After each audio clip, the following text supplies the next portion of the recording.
The art of సరాహ్ ఈ series ప్రస్తుతం నెట్ఫ్లిక్స్లో స్ట్రీమింగ్ అవుతుంది. ఇది ఒక కొరియన్ మిస్టరీ థ్రిల్లర్ సిరీస్. మనకి తెలుగు ఆడియోలో అయితే అవైలబుల్గా లేదు. నేను ఇది ఇంగ్లీష్ డబ్బింగ్లో చూసా. ఇంకా ఈ సిరీస్ గురించి మాట్లాడుకుంటే fake until you make it అనే మాట మనం ఎక్కువగా వింటాం.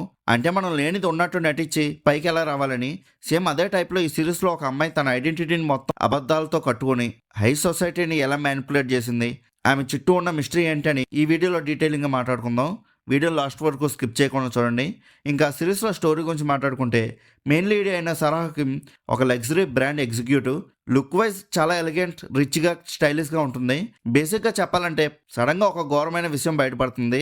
ఒకరోజు మ్యాన్ హోల్స్ టైప్లో ఉండే కాలువలో ఒక డెడ్ బాడీ దొరుకుతుంది. అది సరాహ్ కిమ్దే అని పోలీస్ వాళ్ళతో పాటు అందరూ ఫిక్స్ అయిపోతారు. ఈ డెడ్ బాడీ కేసుని మ్యూ జూయింగ్ అనే డిటెక్టివ్ ఆఫీసర్కి ఇస్తారు. సో మ్యూ జూయింగ్ కూడా ఈ ఇన్వెస్టిగేషన్ చేస్తూ ఉంటే అసలైన షాకింగ్ విషయాలు బయటపడుతూ ఉంటాయి.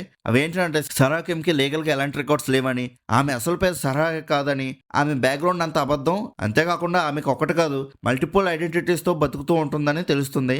అసలు ఈమె ఎవరు, ఎందుకు ఈ రాంగ్ వేలో వెళ్తుంది, ఆ డెడ్ బాడీ నిజంగానే సరాహదేనా లేదా ఇది కూడా సరాహ చేస్తున్న ఒక డ్రామానేనా అని తెలుసుకోవాలనుకుంటే ఈ సిరీస్ మీరు చూడాల్సిందే. ఇంకా ఈ సిరీస్ అయితే మొత్తం 8 ఎపిసోడ్స్తో స్ట్రీమింగ్ అవుతుంది. ఈచ్ ఎపిసోడ్ రన్ టైం వచ్చేసి 40 to 50 minutes అలా ఉంటుంది.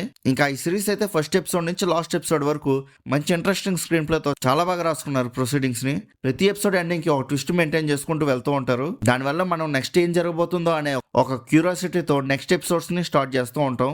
ఈ సిరీస్ లో ఉండే మిస్టరీని చాలా బాగా మెయింటైన్ చేసుకుంటూ వచ్చారు లాస్ట్ వరకు. ఈ సిరీస్ లో నాకు బాగా నచ్చిన పార్ట్ ఏంటంటే సరాహ్ తన ఫ్లాష్ బ్యాక్ లో ఫేక్ ఐడెంటిటీని క్రియేట్ చేసుకునే ప్రాసెస్ చాలా ఇంట్రెస్టింగ్ గా చూపించారు. ప్రతి స్టెప్ లో మనకి ఒక టెన్షన్ క్రియేట్ అవుతూ ఉంటుంది, ఎక్కడైనా దొరికిపోతుందేమోనని. ఇంకా ఈ సిరీస్ లో మెయిన్ హైలైట్ సైకలాజికల్ వార్ఫేర్. అంటే డిటెక్టివ్ కి సరాహ్ మీద డౌట్ వస్తుంది, కానీ సరాహ్ మాత్రం తను చేసే ప్రతి తప్పుని చాలా ఆర్టిస్ట్ గా కవర్ చేస్తుంది. నార్మల్ అమ్మాయి కోటీశ్వరాలుగా ఎలా సెటిల్ అయింది అనే ప్రాసెస్ చూస్తుంటే మనకు కొంచెం అన్నా సిరీస్ వైబ్స్ వస్తాయి. కానీ ఇందులో మర్డర్ మిస్టరీ ఎలిమెంట్ ఉండడం వల్ల మనకి ఎక్సైట్మెంట్ ఇంకా ఎక్కువగా ఉంటుంది. ఇంకా సరాహ్ క్యారెక్టర్ చేసిన హీరోయిన్ యాక్టింగ్ అయితే పీక్స్ లో ఉంటుంది. ఆమె కళ్ళల్లో ఉండే ఆ భయం and at the same time ఆమె చూపించే ఫేక్ కాన్ఫిడెన్స్, ఈ రెండు సైడ్స్ ని చాలా బాగా బ్యాలెన్స్ చేసింది. ఇంకా సిరీస్ లో టెక్నికల్ ఆస్పెక్ట్స్ చూస్తే సినిమాటోగ్రఫీ అండ్ లైటింగ్ కి మంచి మార్క్స్ ఇవ్వచ్చు.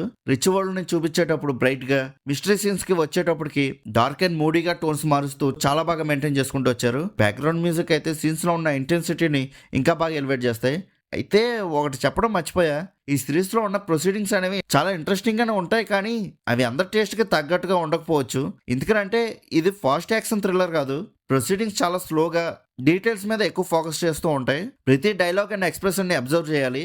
సో ఫోకస్ గా కూర్చుని చూస్తే తప్ప ఇందులో ఉన్న సోల్ ని క్యాచ్ చేయలేం మనం. ఇదే ఈ సిరీస్ లో ఉన్న స్ట్రెంగ్త్ అండ్ వీక్నెస్ కూడా. ఇంకా ఓవరాల్ గా ఈ సిరీస్ ఎలా ఉందని అడిగితే నాకైతే చాలా బాగా నచ్చింది. మీకు కానీ స్లో మిస్టరీ స్టోరీస్ ఇష్టం ఉంటే మాత్రం ఇది ఒక మాస్టర్ పీస్. మీకు రీసెంట్ టైంలో one of the best series ఇదైతే.